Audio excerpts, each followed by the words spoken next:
the moment we are at Bilal shelter in the southern Gaza Strip in order to continue our relief journey and to begin distributing the help meals we have prepared for the families inside the shelter in order to begin minimizing and reducing their daily suffering. شكرا لخدمة باكستان على هذه الوجبة، وكل يوم إن شاء الله تجونا بلفات الرز. بارك الله فيكم. كل الشكر لخدمة باكستان على هذه الوجبة، كل احترام وتقدير لهم.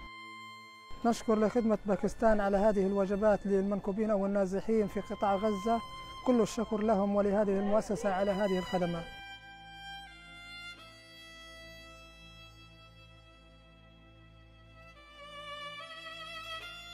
Thanks a lot for Khidma Pakistan for hot meal.